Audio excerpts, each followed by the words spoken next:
So hello everyone, welcome back to our channel study pro. So आज हम cover करेंगे एक बहुत अच्छा सा चैप्टर जिसका नाम है डिस्कवरिंग द टट द सागा कंटिन्यूज। अभी आपका चैप्टर 3 है क्लास 11th हॉर्नबिल बुक का। जो पिछले 2 चैप्टर्स हैं वो मैं कवर करा चुका हूँ। उनके जो लिंक हैं वो आपको आई बटन पे शो हो रहे होंगे या फिर आप हमारी प्लेलिस्ट में जाकर चेक कर लेना चैनल पे, तो वो चैनल पे भी शो हो जाएंगे। तो आज ये वाला चैप्टर तो मैं कवर करा दूंगा और बहुत अच्छा चैप्टर है। अब इसमें क्या होता है, इसमें आपको पहले मैं थोड़ा सा इंट्रोडक्शन दूंगा, उसके बाद आपको पूरा चैप्टर आगे बता देता हूँ। तो जो टट होता है, मतलब ये जो टट है ये क्या है, ये एक राजा का नाम है, किंग। इसका पूरा नाम आगे चैप्टर में मेंशन किया गया, उसके बारे में हम पढ़ेंगे। सो इसकी जो ये, जैसे आपको पता होगा कि इजिप्ट में जो पर बहुत टाइम पहले के जो लोग थे उनको ऐसा मम्मी के रूप में ये दफना देते हैं। आपको पता होगा जो मम्मी होती हैं इजिप्ट में होती हैं, जो पिरामिड्स के नीचे या फिर अलग अलग जगहों पे दफना देते हैं। और वो बहुत लग्जरियस और बहुत अच्छी लाइफ उन्होंने स्पेंड करी होती है और वो बहुत ज़्यादा फेमस होते हैं उस जगह पे, मतलब उनको गॉड की तरह पूजा जाता है तरह से वहाँ पे। सो ये उसी के बारे में, ये जो है, ये जो टट है, किंग है, उसके बारे में एक कहानी चलेगी कि मतलब उसका जो, उसकी डेथ हुई और उसके बारे में क्या क्या मिस्ट्री है। तो बहुत मिस्ट्रियस पूरी स्टोरी है और बहुत अच्छी स्टोरी है, आपको मजे जरूर आएंगे इस कहानी को सुनने में।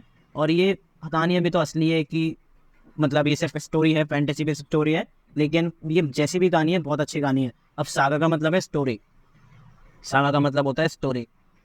मतलब ये अभी भी इसका पूरा राज पता नहीं चला है और ये आगे तक इसका राज खुलता रहेगा कि किस तरह से इसका मर्डर हुआ या फिर किस तरह से इसकी डेथ हुई, किस तरह से मतलब इसको मम्मी के उसमें अंदर रखा गया, दफनाया गया, फिर दोबारा से बाहर निकाला गया सीटी स्कैन के लिए। तो वो सब पढ़ेंगे। तो अभी फिलहाल आगे बढ़ते हैं। सो ये एक बहुत इंपॉर्टेंट चीज़ है जो मैं आपको बता देता हूँ। इसमें ये टेलीग्राम चैनल आपको ज्वाइन जरूर करना पड़ेगा, क्योंकि आपको नोट्स जो है वो सारे टेलीग्राम चैनल पर ही मिलेंगे। और मैं एक चीज़ और बताऊँ, आप हमारे गिव अवे वाली वीडियो में पार्टिसिपेट करना। गिव अवे वाली वीडियो में जो कि चैनल पर डली हुई है गिव अवे, उसमें आपको सैंपल पेपर्स मिलेंगे। सैंपल पेपर्स कौन से सैंपल पेपर्स मिलेंगे? उस वाल के ओरिजिनल सैंपल पेपर्स आपको इसमें प्रोवाइड करे जाएंगे। और सब तो गिव अवे जीत नहीं सकते, तो आप हमारी वेबसाइट पे जरूर जाना। वेबसाइट पे मोस्ट अफोर्डेबल रेट पे सारे सैंपल पेपर, उस वाल अरेंज बड़े बड़े पब्लिकेशन के सैंपल पेपर अवेलेबल है। फ्री का कंटेंट भी अवेलेबल है, लेकिन मैं ये कहूँगा कि आप उस वाल सैंपल पेपर परचेस कर लेना हमारी वेबसाइट से, क्योंकि हमारी वेबसाइट पे अंडर ₹51 के अंडर अंडर आपको एक सैंपल पेपर मिल रहा है, जो कि मार्केट में आपको 450 का मिलेगा। और 51 की ई बुक है। अब ई बुक भी आपको ऑनलाइन अगर आप देखोगे तो आपको 210 के आसपास मिलेगी, लेकिन हमारी वेबसाइट पे आपको सिर्फ 51 की है। अब आप रेट में कंपैरिजन करो, इसका 4 गुना है, ऑलमोस्ट 4 गुना से भी ज़्यादा है जो 210 ये जो अलग अलग ई कॉमर्स वेबसाइट पे आपको मिल रही है अमेजोन, फ्लिपकार्ट पे। सो ये बहुत अच्छी वेबसाइट है, इस वेबसाइट पे आप जरूर जाना और सारे सैंपल पेपर विजिट कर लेना, आपको जो चाहिए। और आपकी जिससे आपकी प्रैक्टिस भी अच्छी हो जाएगी, क्वेश्चन अच्छे हो जाएंगे। अब ये एक इंपॉर्टेंट चीज़ मैं आपको दिखाना चाहता हूँ, ये एक बहुत गलत बात है। अभी तक आपने ये जो डेटा है ये स्टूडियो में आता है, वाईटी स्टूडियो में, जो यूट्यूब क्रिएटर हो गए उन्हें पता होगा कि सिर्फ जो भी वीडियो देख रहा है सिर्फ इतने % नहीं सब्सक्राइब किया हुआ है चैनल।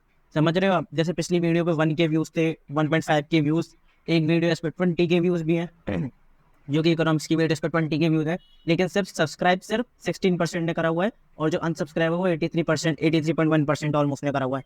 तो प्लीज़ सब्सक्राइब करा करो, आपके लिए तो फ्री है लेकिन हमारे लिए बहुत इंपॉर्टेंट है और हमें इससे मोटिवेशन मिलता है और ये काफ़ी इंपॉर्टेंट चीज़ है। तो प्लीज़ सब्सक्राइब कर देना और वीडियो को लाइक कर देना अगर अच्छी लगे। तो हम चैप्टर के तरफ बढ़ते हैं। पहले तो काफ़ी इंपॉर्टेंट चैप्टर है। अब इसका इंट्रोडक्शन आपको दूँ तो ये जो AR विलियम्स है, इन्होंने ये चैप्टर लिखा है, ये इस चैप्टर के राइटर हैं। और moreover this chapter is regarding the last year of the great pharaoh dynasty Tutankhamun. अब ये क्या है, ये जो लास्ट, ये हेयर मतलब क्या होता है? हेयर मतलब मैं आपको बताऊं तो एक तरह से हिंदी में बताऊं तो इसका मतलब होता है रूलर मान लो, या फिर हिंदी में आपको बताऊंगा वारिस। मतलब वारिस होता है ना किसी भी घर का, उसका जो बेटा होता है और फिर वो जो गद्दी पे बैठता है, तो राजकुमार कह सकते हो। तो एक तरह से ये लास्ट जो था, इसका लास्ट वारिस था इस पूरी जो डायनेस्टी है। कौन सी डायनेस्टी? Pharaoh dynasty. उसका नाम क्या था? तुतनखामुन। ये तुतनखामुन जो है ये लास्ट था। अब तुतनखामुन को ही यहाँ पे क्या कहा गया है? टट। ततनखामुन इसका कुछ ऐसे ही नाम है, तो इसको यहाँ पे कहा गया है। आप जो भी बोलना चाहते बोल सकते हो, क्योंकि एग्जाम में तो आपको ओवरऑल लिखना ही पड़ेगा, बोल का ओरल तो होगा नहीं कुछ। तो ततनखामुन जो है ये इसके लास्ट रूलर थे इस डायनेस्टी के, फारो डायनेस्टी के। इनके बारे में पूरी कहानी चल रही है। He died in the teenage after ruling for 9 years। अब ये 9 साल तक इन्होंने राज करा, उसके बाद एक टीनेज में बहुत जल्दी इनकी डेथ हो गई। तो उस डेथ को मिस्ट्री, एक डेथ जो इनकी मिस्ट्री रह गई, उसी को सॉल्व करने के लिए चैप्टर पूरा बताया गया है कि क्या है इस चैप्टर में। इस death gave birth to a mystery. उसने, उसकी डेथ ने एक मिस्ट्री को जन्म दिया। एक अचंभित बातें जो किसी को नहीं पता, जो राज बन के रह गई, उन बातों को इसकी डेथ ने जन्म दिया। मतलब इसकी डेथ के संग वो एक राज जो थे वो खो गए, और ये एक चीज राज बन के रहेगी कि इसकी डेथ कैसे हुई। This chapter talks about all the possible mysteries. अब ये जो पॉसिबल मिस्ट्रीज हैं, ये काफी कुछ भी हो सकता है। मिस्ट्री मतलब तो राज, एक तरह का हम कहें कि एक तरह का अंदाजा है। अब इसमें कुछ भी पॉसिबिलिटीज हो सकती है। The curse where is tomb is lying, जहाँ पे उसका जो टॉम है, जो मतलब उसकी कब्र है, उसका जो कफन है, वो जहाँ पे रह स्थित है, जहाँ पे उसे गाड़ा हुआ है, तो वो एक कर्ज है, एक शाप है।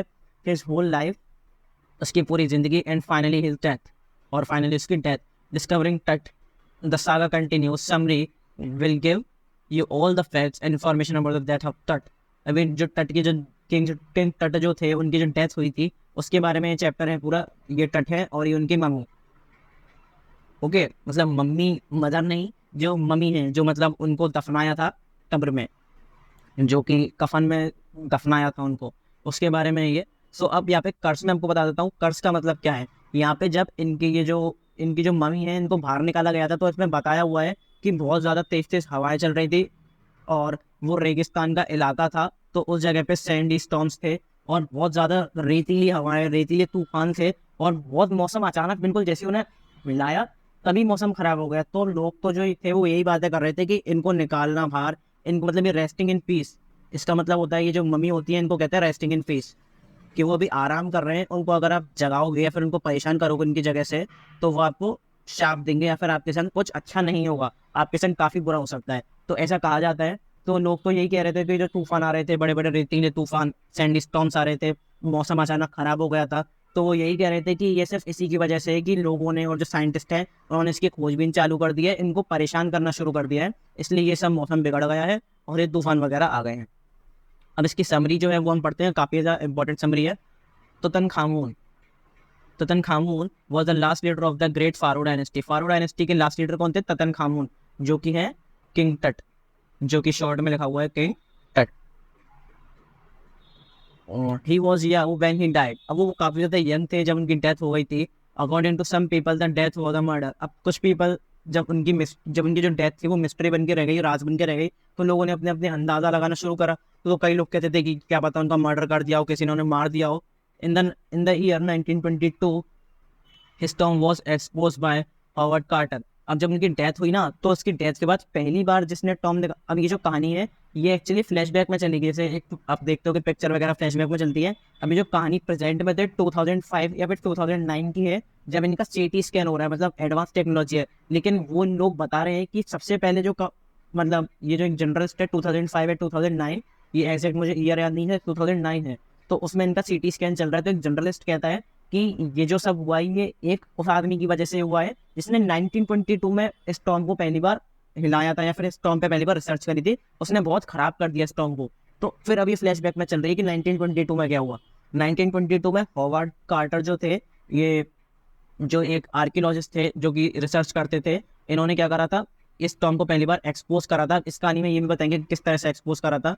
आफ्टर 80 ईयर्स, अब 80 ईयर्स के बाद, ऑलमोस्ट 80 से ज़्यादा ही है, 80 ईयर्स के बाद इसका सीटी स्कैन हो रहा है 2009 में, तो सॉल्व द मिस्ट्री, इसकी मिस्ट्री को सॉल्व करने के लिए, और इसकी लाइफ और इसकी डेथ की मिस्ट्री को सॉल्व करने के लिए वो फॉरेंसिक रिकंस्ट्रक्शन जो कि सीटी स्कैन होता है, एमआरआई वगैरह आपने सुना होगा, इन सबसे इसका ये जो मिस्ट्री है इसको सॉल्व करने के लिए कोशिश कर रहे हैं वो सारे साइंटिस्ट। और वो बताता है एक जर्नलिस्ट उसमें से, उसका नाम मुझे याद नहीं आ रहा, वो टेक्स्ट बुक में मेंशन है, टेक्स्ट बुक जरूर पढ़ना, थॉरोली रीड कर लेना न्यूज़पेपर रीडिंग, लेकिन पढ़ना जरूर, क्योंकि उसमें से क्वेश्चंस आएंगे।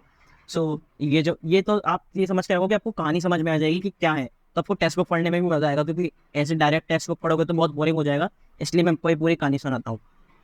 तो ये 2009 में ये जो सिटी स्कैन हो रहा है, 2009 से इसके पास्ट में ये गए।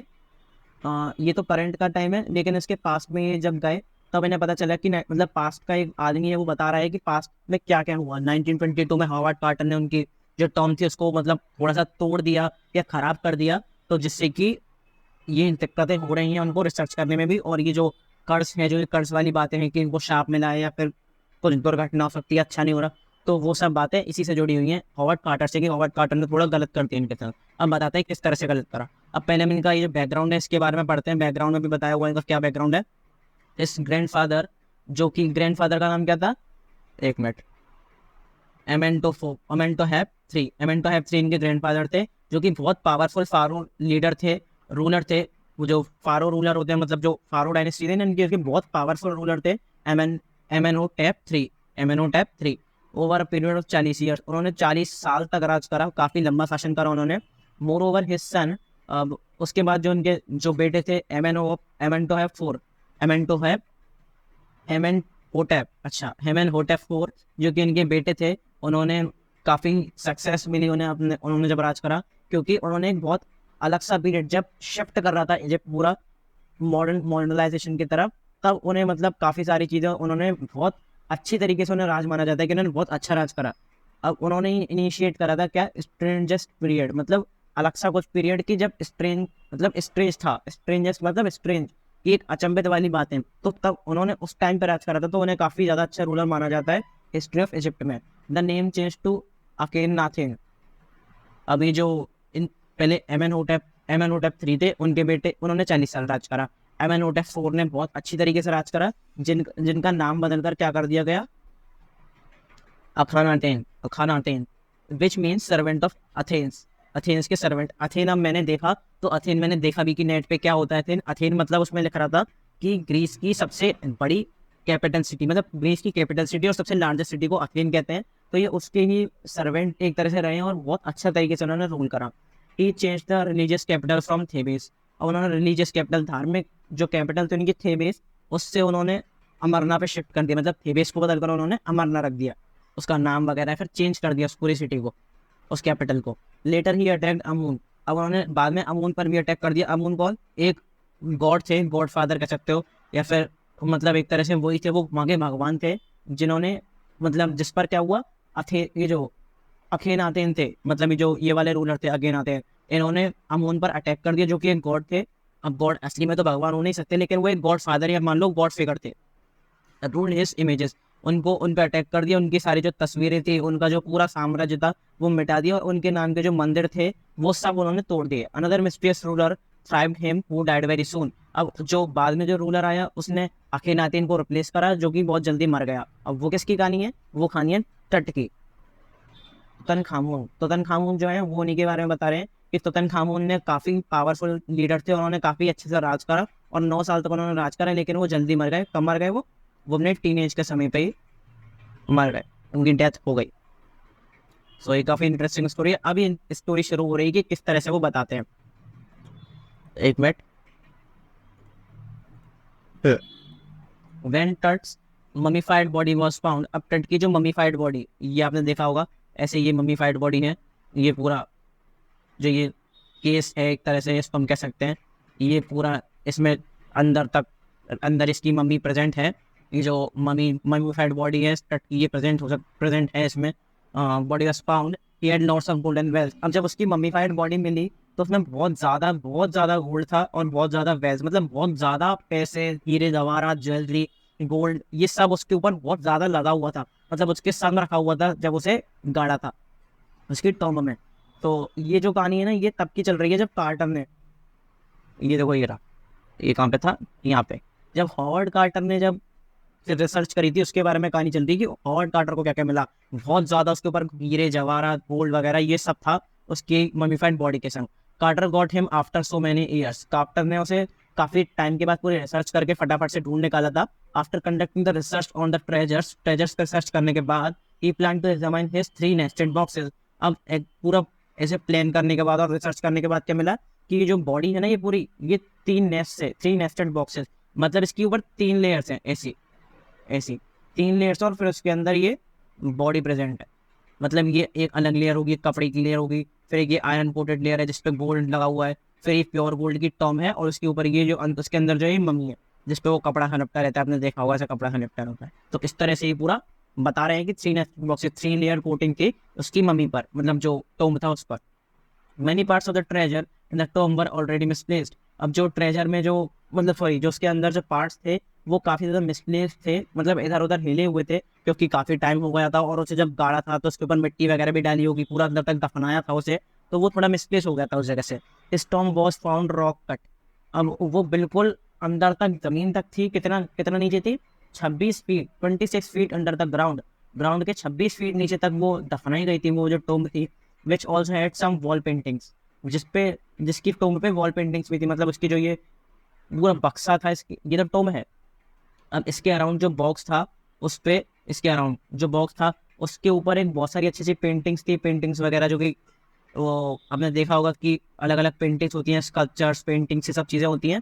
तो वो काफ़ी सारी अच्छी अच्छी पेंटिंग थी इसके ऊपर, उसके परिवार की या फिर उसकी जो डायनेस्टी थी उसकी पेंटिंग्स बना रखे थे। It reveals that he was suppressed in the months of March and April. अब उससे मार्च और अप्रैल में उसे दफनाया गया था। ये कैसे पता चला? फ्लावर्स की वजह से। अभी ये कैसे पता चला है? फ्लावर्स की वजह से,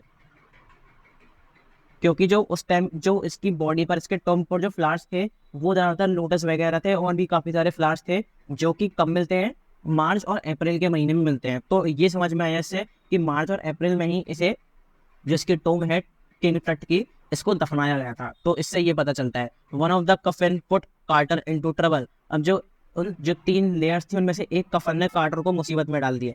क्यों? The guns used to paste start on the lowest of the solid gold. अब जैसे पहले एक लेयर थी, फिर 2 लेयर, फिर 3 लेयर, जो तीसरी लेयर थी ना, जैसे ये मम्मी है उसकी बॉडी, तो ये तीसरी लेयर थी, जैसे ये ताबुक में बंद है, तो यहाँ पे एक गम चिपका हुआ है। यहाँ पे गम से मतलब एक कुछ वो रहता है मटेरियल लेजेंस, जो कि मतलब इसे हम कह सकते हैं अलग अलग एक चिपकाना, एक जो चीज़ होती है, केमिकल होता है, जिससे इसकी जो मम्मी है, इसकी जो बॉडी है, इसको लगाया गया था, इसको चिपकाया गया था। तो वो काफ़ी ज़्यादा सॉलिड थी, मतलब सॉलिड गोल्ड में एकदम चिपकी हुई थी। और जो इसका नीचे का हिस्सा था वो पूरा चिपका हुआ था, वो नहीं बाहर आ रहा था, कफन से बाहर नहीं आ पा रहा था। कफन was toughening in a that made it impossible to displace. कफन बहुत ज़्यादा टाइट था, कफन से बहुत ज़्यादा टाइट वो चिपकी हुई थी जो उसकी बॉडी थी उस केमिकल के थ्रू, जिससे कि वो बाहर बाहर आने का तो सोचो, हिले भी नहीं पा रही थी, वो उसको हिला भी नहीं पा रहा था, उसकी बॉडी को बाहर तो लाने की बहुत दूर की बात है। He put the box into sun for numerous hours। अब उसने कई घंटों तक उसकी बॉडी को क्या करा कि धूप में 149 डिग्री फ़ारेनहाइट टेम्परेचर, बाहर 149 डिग्री फ़ारेनहाइट, सेल्सियस नहीं है, 149 डिग्री फ़ारेनहाइट टेम्परेचर पे, मतलब जब सूरज का जो तापमान था वो इतना था, तो उसे सनलाइट में रख दिया कि उसकी जो रेजन्स हैं, जो उसकी केमिकल है, जो चिपकने वाले जो चीज़ है वो हट जाए। ये जगह रेजन जो केमिकल है, ये केमिकल होता है, ये जो चिपकने वाली चीज़ है वो हट जाए, लेकिन वो हट ही नहीं रही थी, वो बिल्कुल हिलने का नाम नहीं ले रही थी बॉडी। तो आखिरकार खाट को क्या करना पड़ा? उसको बॉडी को काटना ही पड़ा। At last he remove the adhesive. उसने जो वो मटेरियल था, जो केमिकल मटेरियल था, उसे वो हटाया किसकी मदद से? चीज़र और हैमर की मदद से, मतलब छेनी और हथौड़ी की मदद से उसने उसे, जो उसकी ताबुक के नीचे जो चिपकाना था वो मटेरियल था, देखो ये ब्लैक ब्लैक आपको दिख रहा है, ये सब चीज़ें, ये इस साइड में ये ब्लैक ब्लैक, ये जो ब्लैक ब्लैक है, इससे इसको ये हटा रहा है। सो ये ब्लैक ब्लैक बहुत चिपकाना मटेरियल था, तो इसने इसको हथौड़े और ये जो छेनी है इसकी मदद से इसने तोड़ा और हटाया। तो उस तोड़ने के चक्कर में इसने क्या करा कि अलग अलग पार्ट्स इनके रिमूव कर दिए, काट दिए, और वो थोड़ा टूट भी गया, उससे डैमेज हो गई टॉम। तो इसी के बारे में ये जो स्टोरी थी उसमें शुरू में बताया था कि कर्स के बारे में, कि इसलिए इससे सबको शाप में लाए कि क्योंकि इसने रेस्टिंग इन पीस, मतलब जब वो आराम कर रही थी, जो किंग टट की जो मम्मी थी वो आराम कर रही थी, तब इसने उसे डिस्टर्ब करा, उसकी प्लेस को डिस्टर्ब करा, तो इससे उन्हें कर्स लगा, उन्हें शाप मिला। Carter sensed he didn't have any other choice. Carter को लगा कि उसके पास कोई चॉइस तो है नहीं, अब वो उसकी मम्मी बाहर, मतलब जो किंग टट की जो मम्मी है वो टॉम से बाहर नहीं आ रही है, तो उसने कट ही करना पड़ा, और उसके पास कोई और दूसरा रास्ता नहीं था। अब उसने लिम टू लिम उसके अंग अलग अलग कर दिया, पूछो, मतलब उसने उसके आधे हाथ, उसके आधे पैर अलग अलग करे, क्योंकि उसने काटना पड़ा, क्योंकि वो बाहर नहीं आ रही थी, और वो एक संग पूरा बाहर नहीं आ सकता था क्योंकि वो केमिकल से चिपका हुआ था। तो उसने अलग अलग अंग को उसके अलग अलग लिम टू लिम उसने काटना शुरू करा। Thieves would have robbed the gold and the treasure. अब उसको कार्टर को ये भी चिंता होने लगी कि उस पर इतना सारा गोल्ड, इतना वेल्थ, इतनी सारी हीरे जवाहरात उसकी बॉडी पर हैं, तो अगर वो जैसे ही यहाँ से जाएगा तो चोर कहीं ना कहीं से उसके पीछे आ जाएंगे और वो सब सारा सामान उठा के ले जाएंगे। तो वो वहीं पूरे रिसर्च करता रहा और सब उसने काम करा। इस man first move the head of the mummy. जो उसके जो आदमी थे उन्होंने क्या करा, मम्मी का जो हेड था उसको पहले अलग करा। Then they cut off each and every joint, और उसके सारे हर एक जॉइंट को उन्होंने काटा और अलग करा। After the process of removing all the body parts, सारे बॉडी पार्ट्स रिमूव करने के बाद उसने रिसर्च करी कि क्या क्या चीज़ें हैं, किस तरह से इसकी डेथ हुई थी। तो फिर उसने क्या करा, उसको सैंड पर रखा नीचे, उसके जो सारे जॉइंट्स थे उसको सैंड पर रखा नीचे, जिससे कि कोई वो गिर के मतलब टूट नहीं जाए या फिर उसे नुकसान नहीं हो। So they kept all the parts in a wooden box. उसने सैंड पर रख के सारे ये जो पार्ट्स थे अलग अलग, उसने जॉइंट्स अलग करे थे वो सारे इसने वुडन बॉक्स में बंद करे और उसी ओरिजिनल प्लेस पे रख दिए उस टॉम्ब में ही, यहाँ पे जहाँ पे ये पहले से रखे हुए थे। तो इसने ओरिजिनल प्लेस पे यहाँ पे रख दिए, दिखाया हुआ है इसमें। इसने कुछ छेड़छाड़ नहीं करी, ये अलग लेके नहीं गया रिसर्च के लिए बाहर, इसने अंदर ही अंदर रिसर्च करी, देखा और अंदर ये इसने टॉम्ब में रख दिए। जिससे कि और वो बाहर इसलिए भी नहीं गया क्योंकि अगर वो बाहर जाता तो चोरी हो सकती थी, इतने सारे ट्रेजर, इतने सारे वेल्थ की, तो उसलिए वो बाहर नहीं गया। अब ये दोबारा यहाँ पे करंट जो 2009 की कहानी चल रही है ये आ गई है। पहले 1922 की कहानी चल रही थी हॉवर्ड कार्टर के ऊपर, लेकिन अब ये 2009 में आ गए हैं वापस। कि मतलब अब क्या हो रहा है कि अब इन्होंने निकाला है सिटी स्कैन करने के लिए। तो जनवरी 2009 में इन्होंने जनवरी 2009 में इन्होंने दोबारा टॉम्ब निकाला। और किसके लिए निकाला? सिटी स्कैन करने के लिए। The body was taken for a CT scan. CT scan करने के लिए इन्होंने बॉडी को बाहर निकाला, which takes hundreds of x-rays. CT scan में क्या होता है? वो हंड्रेड्स ऑफ एक्सरेज मतलब अलग अलग एक्सरे करता है, अलग अलग एंगल से, हर एक एंगल से हंड्रेड्स थाउजेंड्स ऑफ एक्सरेज करता है मैं कहूँ तो क्या होता है इससे 3D इमेज। तो अब जैसे मान लो एक इमेज है, इसके इतने इतने डॉट डॉट कर करके आप हंड्रेड्स ऑफ इसके पीसेस कर दो ये, तो आप इसको हर एंगल से देख सकते हो। और फिर आप इसको 3D फिगर में भी देख सकते हो। मतलब जैसे अब इसको आपने आगे पीछे की मतलब आगे अरेंज कर दिया ऐसे, तो फिर इसको आप डॉट्स को कर करके 3D इमेज में भी देख सकते हो। देखो अब इसकी 3D इमेज बन गई, जैसे क्यूब सा बन गया। पहले तो ये स्क्वायर था लेकिन अभी ये क्यूब बन गया, तो ये इसकी 3D इमेज। तो यही इसी बेसिस पे यही काम करती है कि मतलब ये इसके हंड्रेड्स और थाउजेंड्स ऑफ फोटोज निकालती है, एक्सरेज निकलती है और फिर ये 3D इमेज बन जाती है, जिससे कि हर एंगल से पता चल सकता है कि उस बॉडी को क्या नुकसान पहुंचा है, किस तरह से उसको अफेक्ट करा है किसी भी चीज़ ने, किसी भी पॉइंट पर। That night after the scan, पूरी जो उस रात उन्होंने जिस बॉडी की स्कैन करी, जो द टट का जो द किंग टट जो थे उनकी बॉडी की उन्होंने स्कैनिंग करी उसके टॉम्ब के बाहर निकालकर, तो उसके बारे में बताया। उस रात के बाद the workman pass the body from the Tom into a box. जो वर्कमैन थे, जो आदमी काम कर रहे थे, उन्होंने उस टॉम से बाहर निकाल कर एक डिब्बे में उसकी जो वो थी बॉडी उसको बाहर निकाला, क्योंकि उसके तो टुकड़े हो चुके थे, इसलिए उन्होंने टुकड़े सेट मतलब जमा कर उन्होंने पूरी उस ये देखी यहाँ पर एक तरह से ये जो बॉडी है इसको बॉडी को यहाँ पर लगाया और सिटी स्कैन करने के लिए भेज दिया।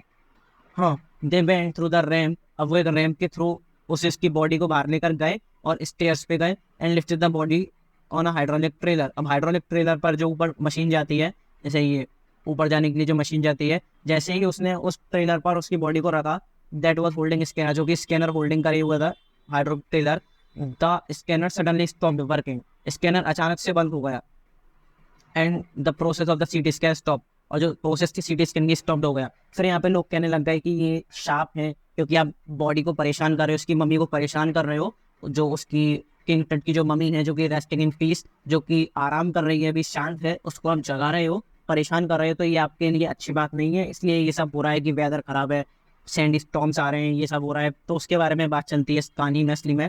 After the use of a pair of spare fans, एक स्पेयर फैंस के पेयर को यूज करने के बाद the scan was finally completed. Scan finally complete हो जाती है आफ्टर 3 आवर्स। 3 घंटे के बाद ये ट्रांसफर्ड इस बॉडी, वो उसकी बॉडी को वापस रख देते हैं टॉम में। और कहाँ पे रख देते हैं उसकी बॉडी को? जहाँ से वो लाए थे, उस नीचे दफन जहाँ से करी थी वहाँ पे वो लाए थे, वहाँ पे उन्होंने वापस रख दी। और वो टॉम अब वापस रेस्टिंग इन पीस, जो टॉम है वो दोबारा से आराम करने उसको रख दिया है, उसको रेस्टिंग इन पीस के लिए वहाँ पे उसी जगह पे रख दिया जहाँ से वो लाए थे। तो इसका कंक्लूजन क्या है डिस्कवरिंग टट का? To conclude discovering Tut, the saga continues. Summary tells you that Tutankhaten, ये जो रूलर थे, ऑल्सो नोन एज टट, जिसे टट भी जाना जाता है, वॉज अ ब्रेव रूलर। वो एक बहुत ब्रेव रूलर थे और फारो डायनेस्टी के, बहुत ग्रेट डायनेस्टी थी फारो डायनेस्टी, उसके काफ़ी अच्छे रूलर थे। It has a mysterious death, वो एक मिस्टीरियस डेथ की वजह से मरे, मतलब उनकी जो डेथ थी वो एक राज बनकर रह रही थी। And is resting in peace now. अब वो दोबारा आराम करने चले गए, मतलब एक तरह से उन्हें आराम करने के लिए दोबारा उस टोप में वापस दफना दिया है। तो काफ़ी ज़्यादा इंटरेस्टिंग और एक मिस्टीरियस स्टोरी थी, क्योंकि इसमें अभी भी ये नहीं बताया कि किस तरह से उनकी डेथ हुई, बस ये बताया है कि किस तरह से हॉवर्ड कार्टर ने उन्हें पहले थोड़ा सा कष्ट पहुंचाया उनकी बॉडी को, क्योंकि उनके अलग अलग लिम्ब टू लिम्ब काटे और फिर उन्हें अलग अलग कर दिया, जिससे कि एक कर्स वगैरह की सारी बातें चलती हैं। और इसलिए वो सिटी स्कैन करते टाइम जो थी वो मशीन रुक गई थी, और इस तरह से ये स्टोरी आगे बढ़ी।